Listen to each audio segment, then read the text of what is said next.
우리가 오늘 함께 읽을 하나님의 말씀은 예레미야 29장 7절에서 14절까지입니다.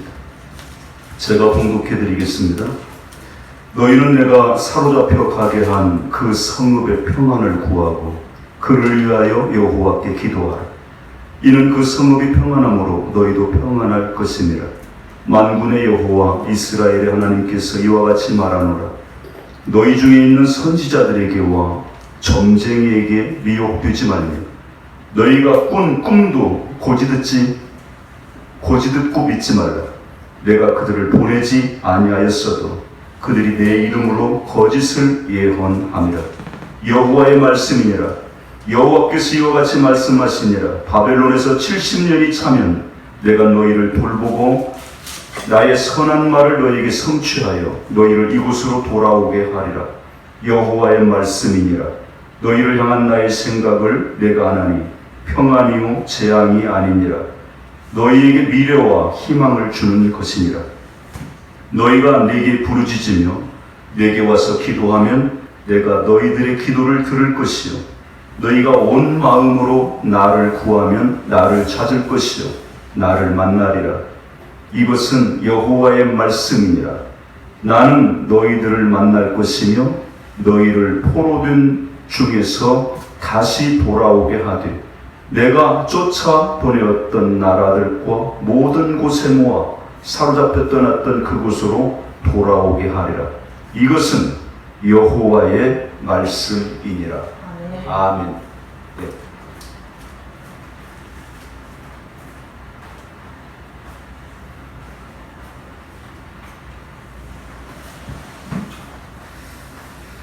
헌금을 위해서 기도드리겠습니다. 하나님 아버지 감사드립니다.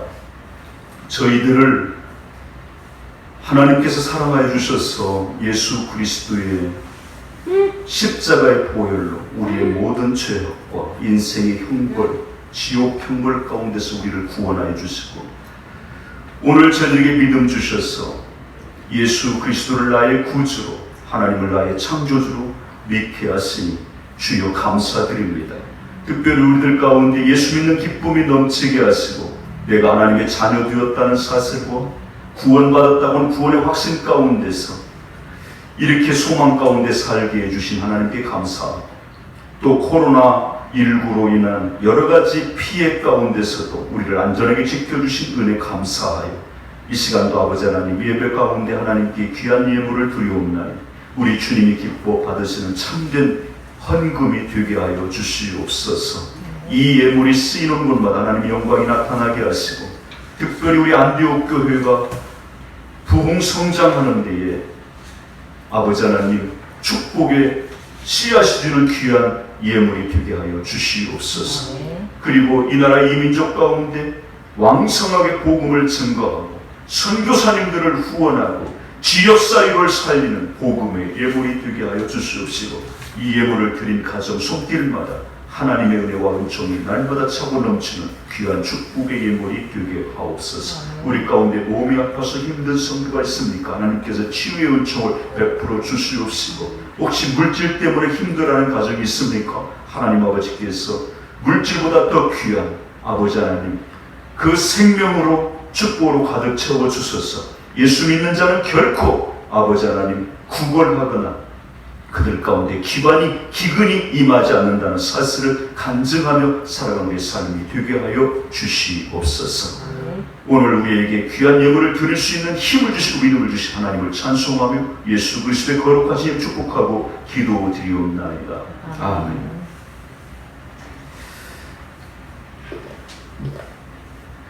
오늘은 제가 불가피하게 코로나19 관련 설교를 할 수밖에 없는 그런 상황이 되고 말았습니다.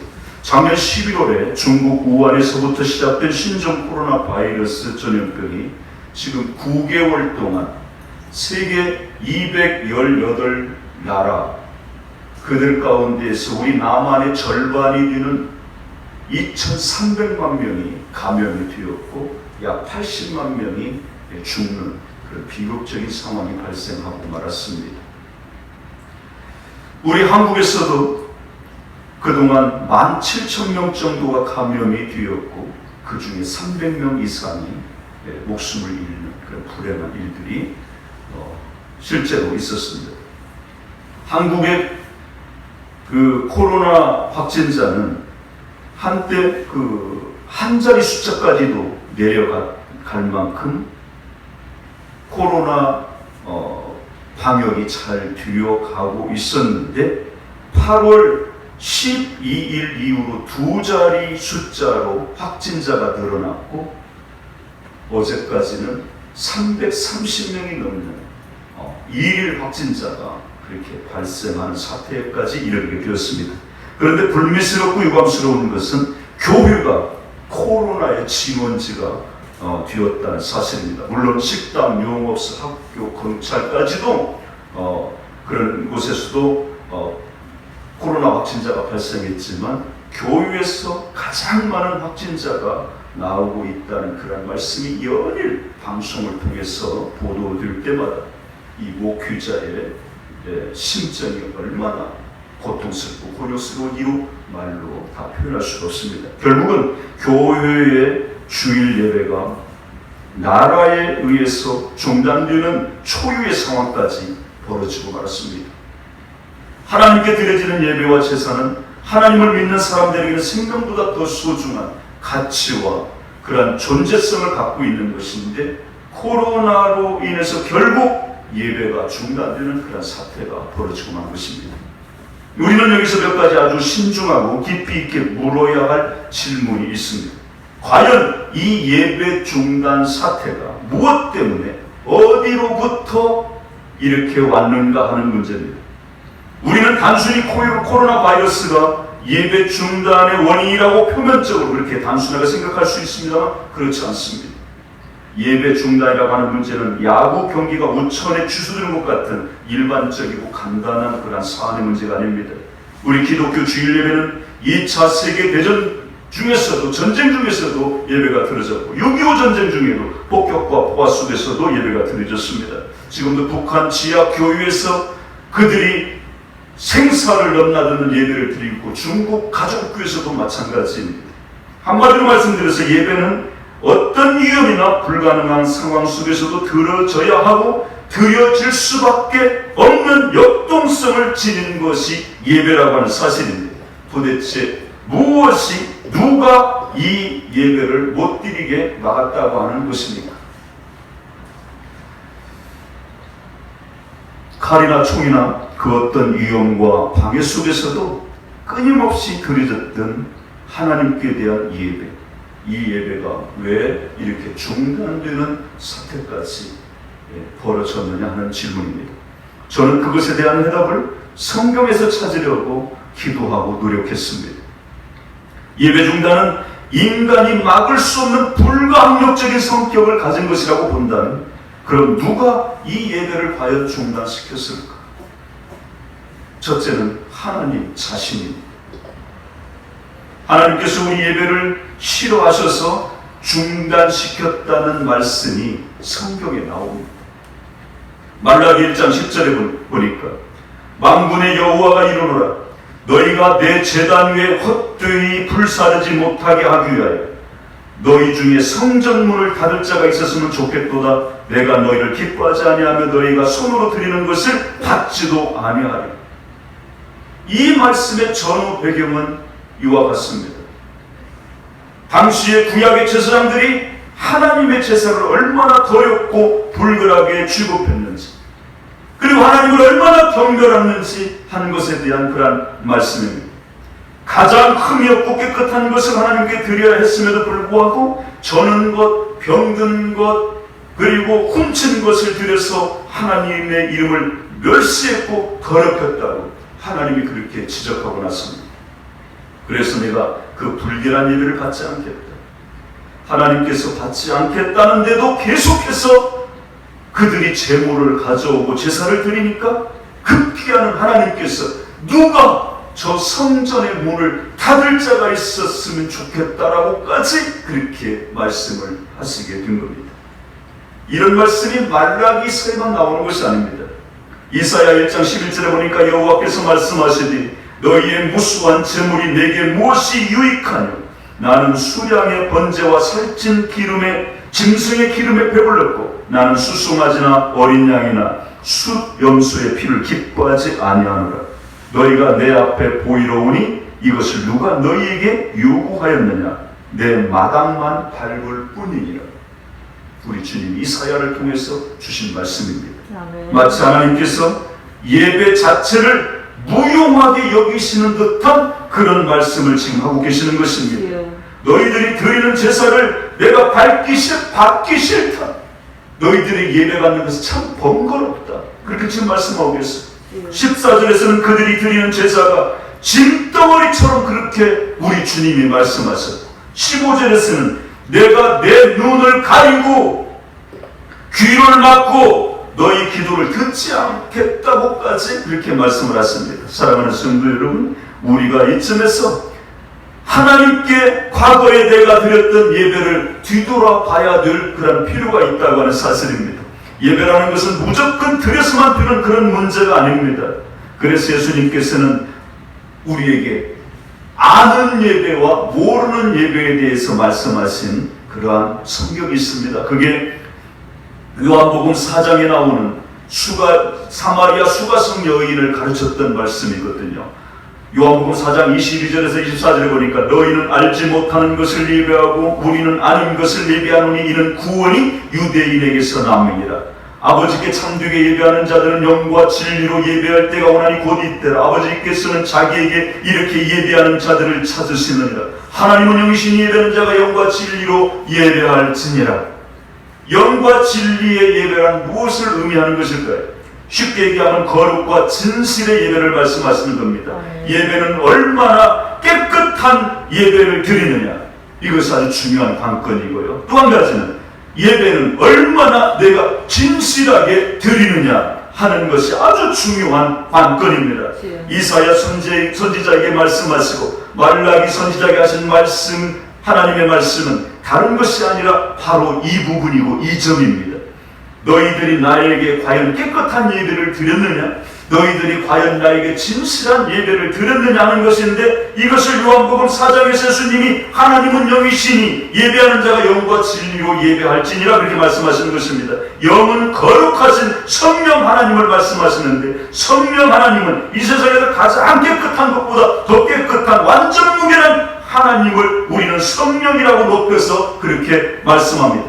그 성령 하나님과 함께 구원받은 내 영혼이 성령 하나님과 함께 하나가 되어서 하나님께 드려지는 그 예배, 이게 영으로 드리는 예배입니다. 아멘. 진리는 일점도 틀림없는 정확무후한 하나님의 말씀을 의미하는데, 이 진리를 믿고 따르는 하나님의 성도들이 성경 말씀을 듣고 전하면서 하나님이 창조주이시고 예수님이 나의 구주이시고 성령 하나님이 나의 보혜사 하나님인 것을 신뢰하고 찬양하며 드리는 예배가, 이게 진리로 드리는 예배입니다. 그러면서 신약 성경 로마서 12장 1절에서 또 이렇게 말씀하십니다.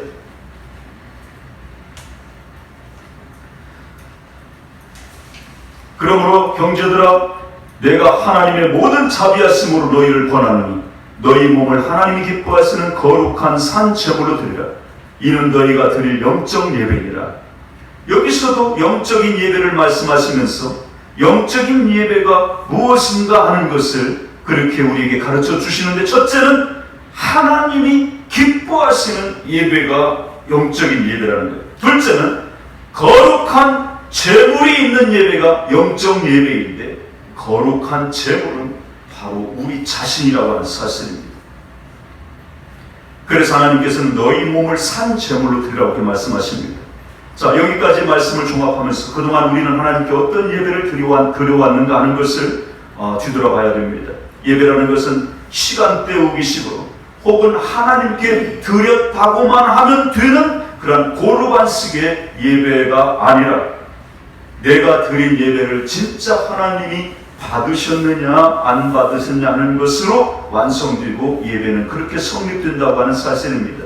이런 점을 고려해 볼 때 우리가 예배를 과연 얼마나 진정성 있게 드렸느냐 하는 것이 문제가 됩니다. 내 자신이 과연 거룩한 산 제물이라면 내가 드린 제물 중에서 과연 그 저는 것, 그리고 그 훔친 것, 병든 것은 과연 무엇인가? 1시간 예배 드리면서 혹시 여러분 졸면서 하나님 앞에 예배 드린 적은 없으십니까? 너희는 사람에게 보이려고 큰 길 어귀에서 길게 기도하지 말라고 말씀하셨는데, 사람들에게 잘 보이기 위해서 기도 잘하는 것처럼 그렇게 보이기 위해서 혹시 길게 기도하거나 마음에 없는 말로 중언부언하지는 않았습니까? 너희는 예물을 제단에 드리려다가 거기서 내 형제에게 원망 들을 만한 것이 생각나거든 예물을 제단 앞에 두고 먼저 가서 형제와 화목하고 그 후에 와서 예물을 드리라고 이렇게 말씀을 하셨는데, 어쩌면 예배보다 더 중요한 이 예배 정신이 형제 사랑, 형제 용서, 형제 화목을 얼마나 중요시하고 여러분 예배에 참석하셨습니까? 혹시 미움을 가득 품고 예배 드린 적은 없습니까? 어떤 술집에서 싸움이 벌어졌는데 그 술집 지배인이 싸움을 말리면서 여기가 교회인 줄 아느냐라는 그런 웃지 못할 그런 이야기가 목사에게 들렸던 적도 있었습니다. 우리의 훔친 것, 병든 것, 저는 것이 무엇입니까? 하나님께 더 이상 이런 예배를 받지 않으시겠다면서 우리 교회의 문을 닫을 자가 있었으면 좋겠다는 생각을 하셨다면, 만일 이런 예배 중단 사태가 하나님께서 한국 교회를 바로 세우기 위한 그런 하나님의 징계로 볼 만한 충분한 이유가 있다고 하는 사실입니다. 첫째는 하나님께서 스스로 이 예배를 중단시켰다라는 그런 성경적인 근거를 제가 말씀드렸고, 둘째는 누가 이 예배를 중단시켰을까요? 마귀입니다. 두말할 것도 없이 마귀가 세상 권세자들을 이용해서 이렇게 예배 방해를 하고 있다고 하는 사실인데, 그 성경적인 근거가 에베소서 6장 12절에 나와 있습니다. 우리의 씨름은 혈과 육을 상대하는 것이 아니요 통치자들과 권세들과 이 어둠의 세상 주관자들과 하늘에 있는 악한 영들을 상대함이라 이렇게 말씀을 하고 있습니다. 이 말씀에 보면 통치자들, 권세자들, 세상 주관자들이라는 말이 연속해서 3번 거듭나오거든요. 같은 개념의 말이, 이 같은 개념의 말이 다른 어휘로 3번 계속 반복해서 강조되었다라고 하는 사실은 무엇을 의미할까요? 그 뜻은 그만큼 마귀가 정치 권력, 군사 권력, 경제 권력을 가진 자들을 이용해서 성도들을 교묘하게 그리고 집요하게 이렇게 예배 방해를 하고 있다는 사실입니다. 근본 8월 15일 광복절 광화문 집회의 이슈가 무엇입니까?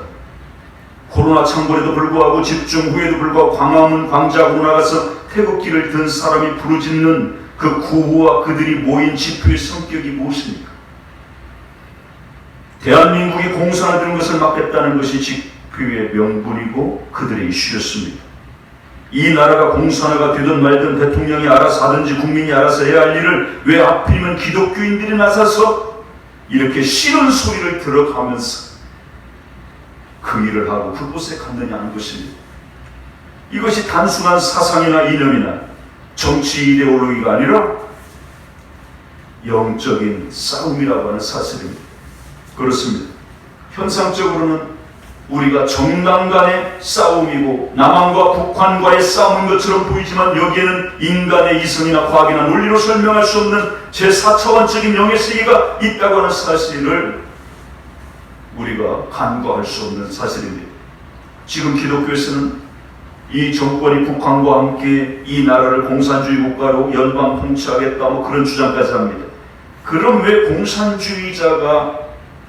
공산주의가 이 나라의 기득권을 가지면 안 되는 것입니까? 이 질문에 앞서서 그럼 왜 김일성이는 8.15 해방 이후에 제일 먼저 교회를 파괴하고 없앴을까요? 왜 마르크스, 레닌, 스탈린 그리고 히틀러, 목태동, 시진핑 같은 그러한 공산 정권을 장악했던 사람들이 가장 교회를 없애는 데 앞장서고 그 일을 먼저 한 일이 이유가 무엇이겠습니까? 공산주의와 기독교는 처음부터 공존할 수 없는 상급 관계였는데 공산주의를 실현하는 데는 교회가 최고의 걸림돌이 되었고 또 기독교 입장에서 보면 하나님 나라를 세워가는 데 있어서 공산주의가 최고의 걸림돌이 되었기 때문에 이런 사태가 벌어진 것입니다. 사회학자들의 이야기에 따르면 공산주의 사상이나 이념은 성경에서 따다가 그들의 이론을 정립했다고 하는데 왜 이 두 개의 가치가 서로 공존하고 상생하지 못하고 이렇게 상극의 관계가 되었을까 하는 것입니다. 예, 바로 그 문제입니다. 공산주의와 교회의 배후에 있는 두 존재. 교회의 배후에는 하나님이 계시고 공산주의 배후에는 마귀가 있다고 하는 사실입니다. 하나님은 교회를 통하여 이 세상의 질서를 유지하고 싶으시고 마귀는 공산주의를 이용해서 세계를 집권하고 통치하려는 일종의 영적 전쟁인 것입니다. 그럼 교회 예배 중단 사태가 과연 하나님 때문이냐 아니면 마귀 때문이냐 하는 것인데 저는 이 부분 때문에 하루 이틀 고민한 것이 아닙니다. 지난 총선 때에도 제가 하나님께 기도했어요. 제가 하나님의 뜻을 알 수 없으니 하나님의 뜻이라면 이 총선 결과를 통하여 저로 하여금 깨닫게 하여 주십시오. 이기든지 지든지 그 속에서 하나님의 뜻을 제가 발견하겠습니다. 총선 전에 얼마나 광화문에서 집회를 강하게 했습니까? 저와 저희 아내도 거기 가서 집회했던 그런 때가 있었습니다.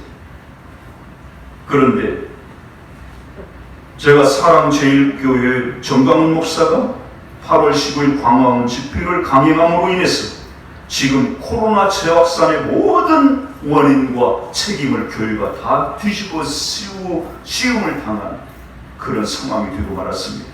이 사태가 나면서 저는 이제 전도문 다 막혔다고 그런 탄식이 제 입에서 저절로 나왔습니다. 우리가 전도하는 대상자들은 세상에 안 믿는 사람들인데 이 사람들이 온통 교회를 손가락질하고 교회 때문에 못 살겠다고 하는 이 마당에 이제 어떻게 우리가 그들에게 전도지를 내밀고 교회 나오라고 예수 믿으라고 말할 수 있겠느냐 생각하니까 끔찍하기까지 했습니다.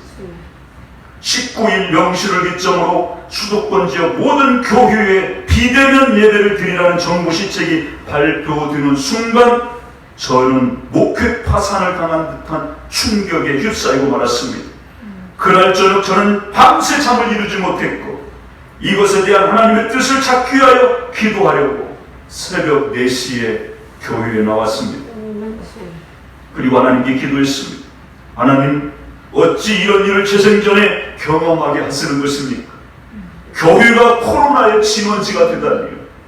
교회 나오면 하나님이 우리를 지켜주셔서 코로나를 걸리지 않게 그렇게 막아주신다고 설교했던 목사가 이제는 어떻게 하나님의 백성들에게 이 상황을 설교할 수 있겠습니까?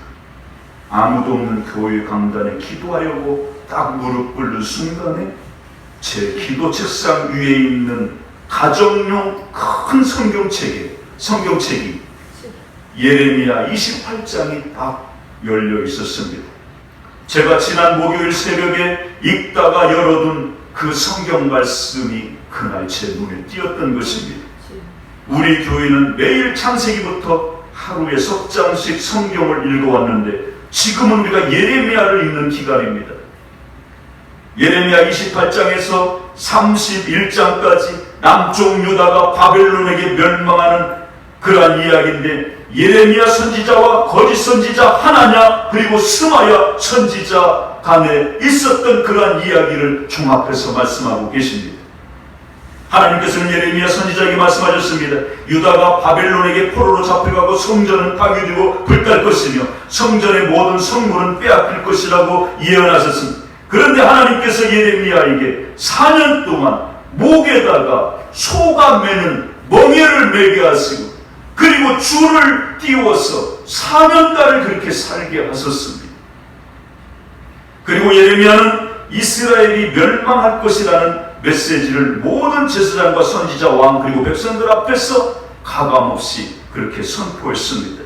그러자 하나님의 성 예루살렘의 멸망을 불길하게 예언한다는 이유로 예레미야 선지자를 진흙덩이 우물 속에 빠뜨려 버리고 맙니다. 그런가 하면 거짓 선지자 하나냐는 예레미야의 목에 매여있던 그 나무 멍에를 빼앗아서 그것을 끊어버립니다. 아니, 하나님의 나라를 감히 누가 멸망시킨다는 거야.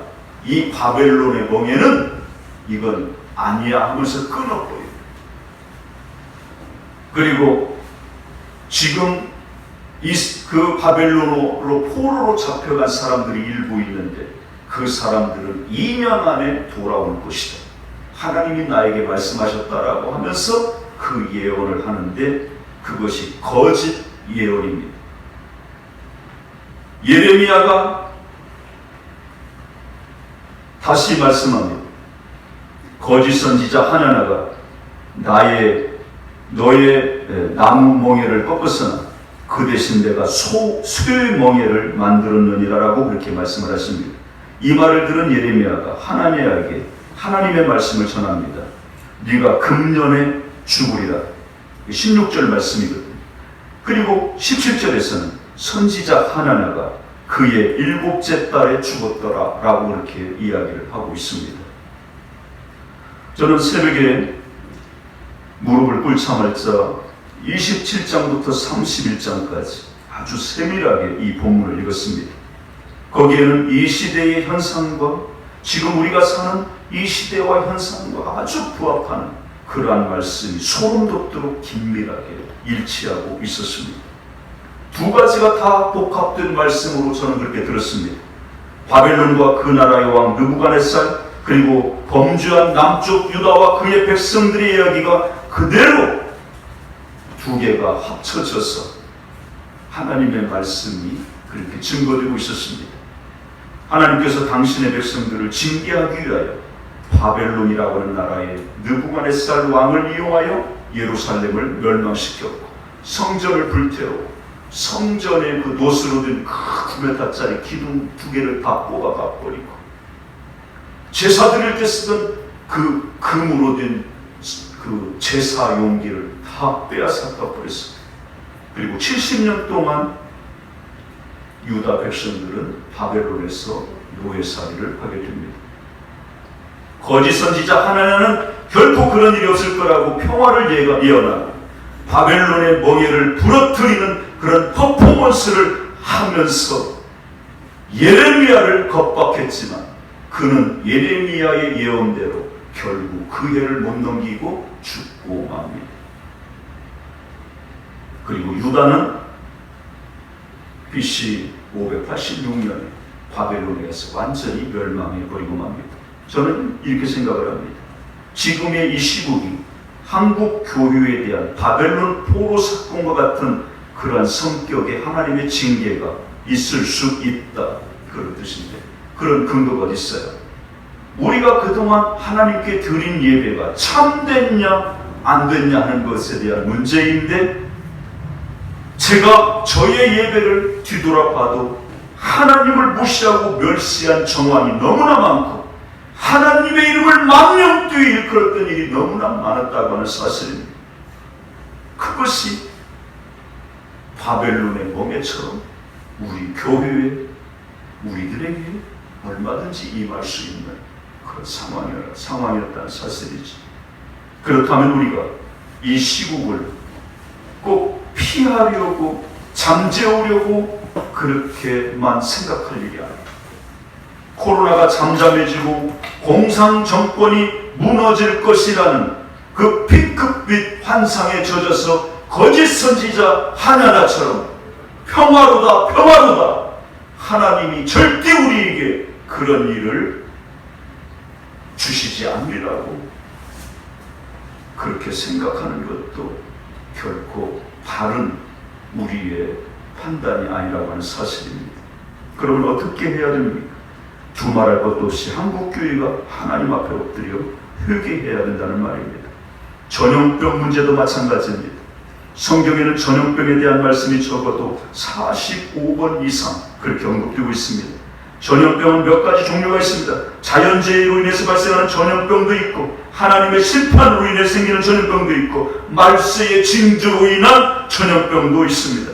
그 중에서 45개 중에서 35개, 80% 가까이가 전염병 생기는 이유가 하나님의 심판으로 생기는 전염병입니다.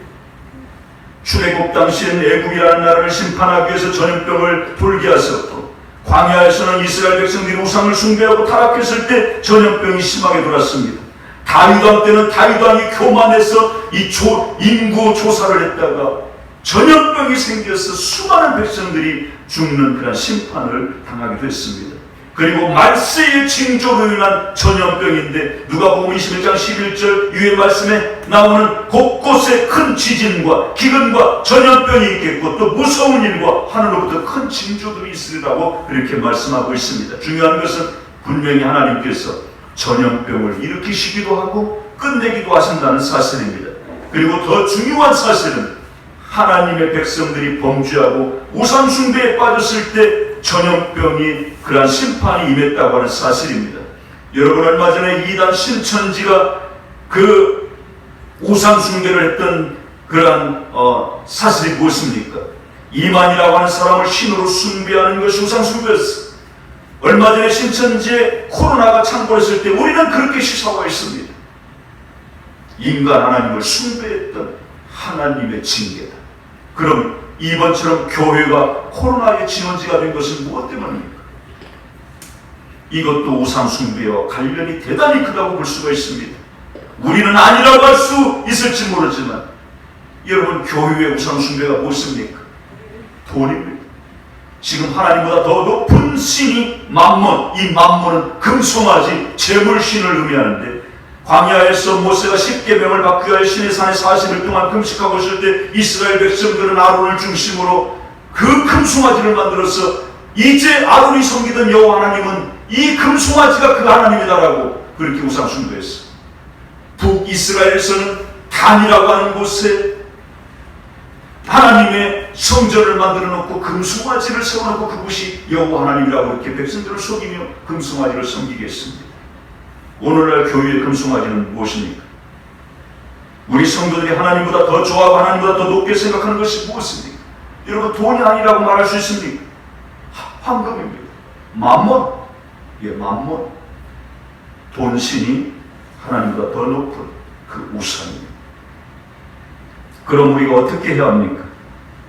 마땅히 하나님께 돌아와야 합니다. 회개하고 돌아와야 됩니다. 다시 한번 하나님께 살려달라고 울며 불며 기도해야 될 줄로 믿습니다. 그럼 이 나라와 유정자들은 어떻게 해야 됩니까? 신앙이 없는 사람들은 저의 이러한 설교가 일고의 가치도 없는 말이라고 비아냥 부릴지 모르지만, 중국이 코로나 발상지가 되고 근래 시진핑의 중공몽이 철퇴를 막고 각종 지진 재해로, 자연재해로 실험하는 그 나라를 보면서 우리는 조금이나마 거기서 교훈을 얻어야 되고 하나님의 목소리를 들어야 됩니다. 그럼 코로나 발생 이전에 중국 내의 기독교 말살을 위한 얼마나 많은 교회의 그런 박해로 교회를 파괴하고 십자가를 파괴하고 철거했는지 모릅니다. 우리나라 대통령과 정부 여당도 마찬가지. 종교는 신성한 것이, 종교의 자유는 신성하고 존엄한 인간의 기본권이, 교육에 대한 편견과 차별을 촉히 중단하고 기독교가 진정으로 이 사회의 빛과 소금의 역할을 잘 감당할 수 있도록 돕는 것이 우리 대한민국이 부국 강변을 이루는 그런 지름길이 될 수 있다는 사실입니다. 그러면 또한 최근의 정부에 대해서 과격하게 대항하는 사람들은 어떻게 우리가 말을 해야 됩니까? 우리의 적은 혈과 육이 아니라 악한 마귀라고 하는 사실을 잊어버리서는 안 됩니다. 지금은 악을 쓰고 드러눕고 우격다짐으로 정권을 교체하는 그런 시대가 아닙니다. 얼마든지 나의 생각을 선거를 통해서 표심으로 나타낼 수 있습니다. 우리가 길거리에 나가서 육두문자를 써가면서 정권 타도를 외치는 것은 기독교 정신이 아니고 성경 사상이 아니라는 것도 분명히 알아야 됩니다. 우리 기독교는 무저항, 무폭력주의를 추구합니다. 누구든지 오른밤을 치거든 왼밤을 대절하는 예수님의 말씀을 결코 잊어서는 안 됩니다. 정치적인 사상과 이념이 다르다고 그들이 나의 원수가 아닙니다. 이념과 종교를 좋아해서 그들도 예수님의 구원이 필요한 사람들이고 우리가 전도해야 될 전도 대상자라고 하는 사실입니다. 우격다짐으로 우리의 뜻을 이룰 수만 있다고 한다면 저부터 목숨을 내놓겠습니다. 그러나 보십시오. 코로나 재확산 사태로 인해서 정권 지지율이 다시 완전히 뒤바뀌어 버리고 말지 않았습니까? 뿐만 아니라 코로나 재확산으로 인해서 교회로 씻을 수 없는 오명을 떠안게 되었습니다. 어쩌면 한국 교회에 임한 충격은 코로나로 인한 세계 경제적 타격보다 더 심각해서 회복이 아주 힘든 그러한 큰 데미지가 있을 수 있는 그런 일입니다.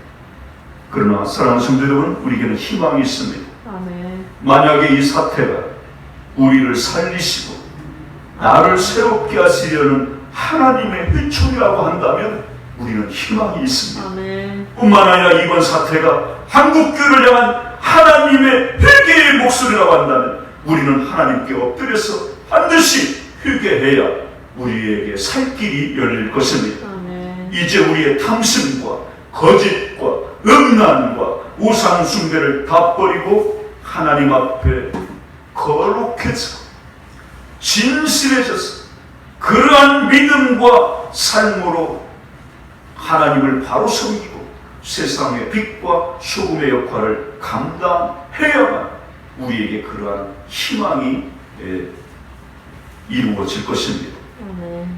다시 한번 말씀드립니다. 간혹 어떤 사람들이 자기가 선지자라고 하면서 점쟁이처럼 말하고 무당처럼 행세하는 사람들이 많이 있습니다.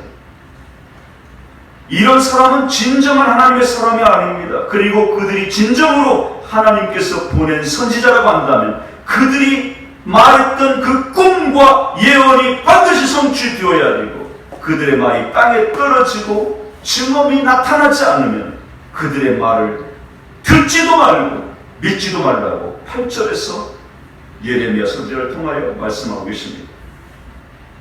그리고 또 한 가지 중요한 하나님의 당부가 있습니다. 예레미야 29장 11절 13절에 보니까 너희를 향한 나의 생각을 내가 하나니 평안이요 재앙이 아니니라. 너희에게 미래와 희망을 주는 것이니라. 너희가 내게 부르짖으며 내게 와서 기도하면 내가 너희들의 기도를 들을 것이요 너희가 온 마음으로 나를 구하면 나를 찾을 것이요 나를 만나리라고 그렇게 말씀하고 계십니다. 또 한 가지 중요한 하나님의 명령을 마지막으로 읽고 설교를 마칠까 합니다. 7절입니다. 너희는 내가 사로잡혀 가게 한 그 성읍의 평안을 구하고 그를 위하여 여호와께 기도하라. 이는 그 성읍이 평안함으로 너희도 평안할 것이니라. 이게 무슨 말씀입니까? 예루살렘을 성전을 파괴하고 불 지르고 성전에 있는 거룩한 성물을 다 탈취해 간 그 바벨론이라고 하는 나라를 위하여 평안하게 해달라고 하나님께 기도하라고 우리에게 지금 말씀하고 계십니다. 아멘. 이 사람들을 위해서도 평안하게 해달라고 기도하라고 지금 우리에게 당부하고 계십니다. 아멘. 우리 한국교회가 지금까지 잘 해왔습니다. 이제부터 더 나라와 민족을 위하여 기도해야 될 줄로 믿습니다. 아멘. 특히 대통령과 유정자들을 위해서 기도하는 일도 잊으면 결코 안 될 것입니다. 디모데전서 2장 1절에서 2절에 보니까 모든 사람을 위하여 간구와 기도와 도구와 감사로 하되 임금들과 높은 지위에 있는 모든 사람을 위하여 하라. 이는 우리가 모든 경건과 단정함으로 고요하고 평안한 생활을 하려 함이니라. 그렇게 말씀을 하고 있습니다. 분명한 것은 여러분 하나님은 우리 편입니다. 그리고 이분의 뜻은 우리에게 슬픔과 재앙을 주려는 것이 아니고 미래와 희망을 주려는 것이라고 분명하게 그렇게 말씀하고 계십니다. 혹시 우리 중에 어떤 고난과 어려움 가운데 있을지라도 여러분이 믿는 하나님은 축복의 하나님, 아멘. 평강의 하나님이라는 것을 여러분 믿으시고, 그리고 나에게 저주와 재앙과 좌절과 고통을 주시는 하나님이 아니에요. 설령 그랬다 할지라도 궁극적으로 우리 하나님은 나에게 위로와 희망을 주시는 하나님이라는 사실을 믿으시고, 아멘. 하나님 말씀대로 바로 서서 성부의 본분을 다하며 이 나라와 이 민족 그리고 대통령과 이종자들을 위하여 기도하면서 하나님의 때를 바라보는 것이 바른 성도의 자세요 신앙생활이라고 확신합니다. 아멘. 그러한 은혜와 축복이 여러분 가정과 여러분 삶 속에 차고 넘치는 주 이름으로 축원해 드립니다. 아멘. 기도했습니다. 아버지 하나님 감사합니다. 오늘 저희에게 예레미야 선지자를 통하여 가르쳐 주셨듯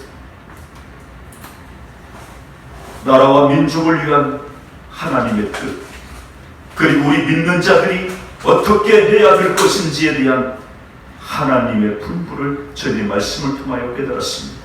지금 우리 한국교회에 큰 위기가 봉착했습니다. 이 코로나 재확산의 그 진원지가 한국교회가 되면서 우리가 전도해야 될 우리 전도 대상자들이 교회로부터 등을 돌리고 교회를 향하여 손가락질하는 그러한 사태에 직면하고 있습니다. 하나님, 우리 한국교회가 하나님 앞에 엎드려 회개하게 하여 주옵소서. 우리 믿는 자들이 하나님 앞에 참여하면서 눈물로 회개하며 하나님 앞에 바로 서게 하여 주시옵소서. 특별히 나라와 민족 그리고 대통령과 이종자들을 위하여 이전보다 더 뜨겁게 기도하고, 하나님께서 권세들을 세우신 것도 우리의 평안을 위하여 세우셨으므로 아버지 하나님, 우리 나라와 그리고 교회가 함께 연합하여 하나님의 복된 나라를 이루어나가는 놀라운 구원의 역사가 이루어지게 하여 주시옵소서. 예수님 거룩하시고 존귀하신 이름으로 기도드리옵나이다. 아멘. 같이 찬송 208장 찬송드리겠습니다.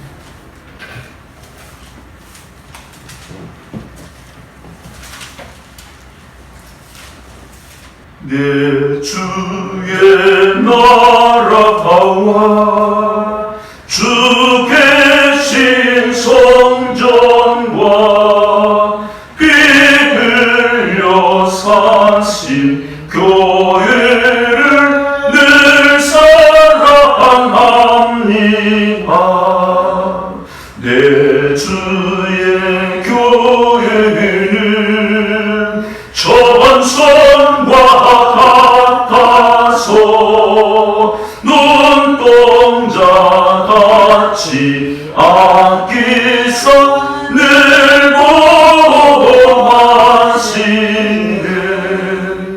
이 교회 위하여 눈물과 기도로 내 생명 다하기까지 늘 봉사합니다. 성도의 교제와 교회의 이루와 구주와 맺은 언약을 늘 기뻐합니다. 하늘의 영광과 베푸시는 은혜가 진리와 함께 영원히 지원에 넘치네. 아멘. 지금은 우리 주 예수 그리스도의 은혜와 하나님 아버지 그 크신 사랑하심과 성령님의 내주 교통하신 은총이 이 나라와 민족을 사랑하고 특별히 대통령과 유정자들을 위하여 이전보다 더 뜨겁게 열심히 기도하겠습니다. 그리고 하나님 나라의 백성답게 이 세상의 소금과 빛으로 거룩하게 하나님 뜻대로 살아가겠습니다. 다짐하고 돌아가는 우리 사랑하는 믿음의 백성들 모르시는 발걸음이 이제부터 영원토록 함께 하시옵기를 예수님의 이름으로 축원하옵나이다. 아멘.